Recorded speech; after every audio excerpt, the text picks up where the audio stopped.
Hey everyone, in this video I'm going to be discussing some tips that will help you take your dog's training from a beginner or basic level and begin to move it into the intermediate or possibly even the advanced stages.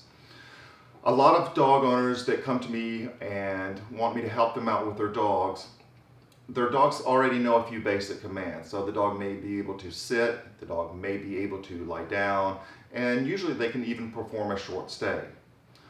But when the owner asks the dog to do something, when they really need the dog to do something, the training seems to break down. And this is usually because the dog is distracted by something else, or the owner hasn't practiced in the ideal way to prepare the dog to be dependable.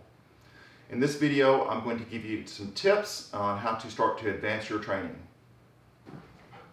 Let's get started. The first thing that I want you to do is I want you to pick a skill that you want your dog to get really good at. What I personally recommend is starting off with a stay, ideally teaching your dog to stay on a dog bed or the place command. I want you to focus on that over the next 2 weeks, and I'm going to show you how to measure your progress. But it's going to be more beneficial if you stick to one skill and focus on that and try to get that really good rather than just hopping around to a bunch of different commands and they're just mediocre. Okay, so if you're just practicing sitting down in certain situations that are easy for your dog, then your dog is not going to be able to perform those skills when you really need them to do it. So I want you can write it down. Let's say if you want to follow along with me, let's say you're going to teach your dog how to stay on their bed. Okay, now we need a way to measure that progress. And a good way to measure that is what often trainers refer to as the 3 Ds. And what these 3 Ds are: duration, distance, and distraction. Okay, so what you could do is you could get a piece of paper out, maybe write your skill at the top is teaching my dog to stay on their dog bed, or teach my dog to perform a sit stay, whatever it may be. And then you're going to write down duration. Okay, so I want you to write down duration, and the first thing you're going to do is see what level your dog is currently at. So I've worked this dog just a little bit, not much. She's pretty green, so I'm going to go ahead and ask her to go to her bed. Come here. Place. Good. Stay. So I'm going to tell her to stay, and what you can do with your dog is see how long they can stay before they move off the dog bed or move out of a sit stay, whatever, if you're practicing stay. And I want you to kind of time it, all right? So if it's 3 seconds, if it's 5 seconds, if it's 10 seconds, whatever it may be, and I want you to write that down. So if it's 10 seconds, then you know that's about the length of time or level stage of training your dog is at. I want you to write that down on a piece of paper, okay? And what you're going to do now with that duration time period is you're going to practice extending that each day for a few days. So if this dog she's doing pretty well, there she broke, so I could go back on the camera and see how long she stayed for. I also didn't move, that may have caused her to get up, but maybe we'll say 30 seconds, all right? So what I would do is I'm going to start to increase that length of time that this dog can stay for. So I'm going to hopefully over the next few days build it up to a minute, then 2 minutes, then 5 minutes, etc. So that's how you practice increasing your duration.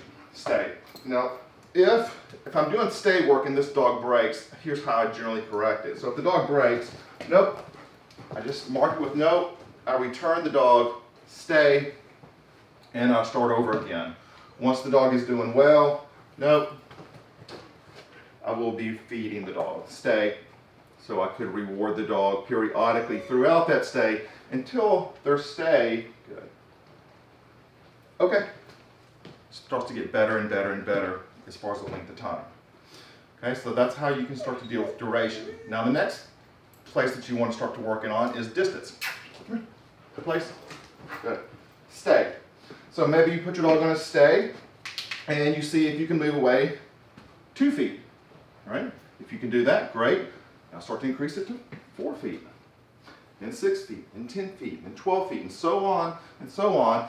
If your dog starts to break most of the time at say 8 or 10 feet, then that's the area you can start to work on by going back and reinforcing your dog. So I can go back, feed, good.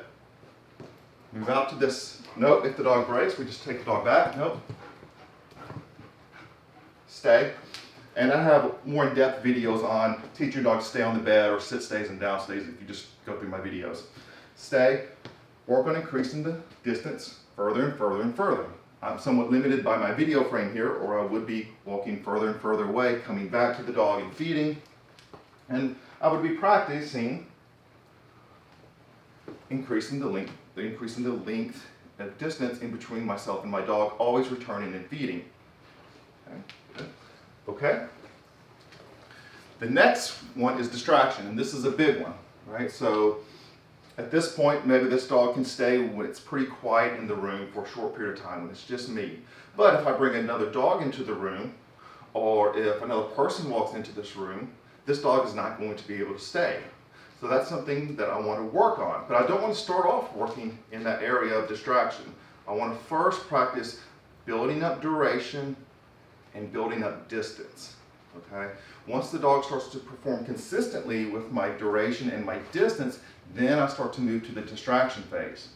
So while you're practicing with your dog over this next week, maybe take just a week and practice in a very quiet setting, working on increasing the duration of your stay, working on increasing the distance away from your dog.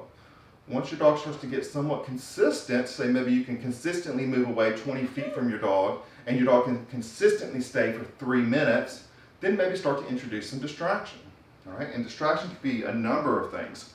So, place, good.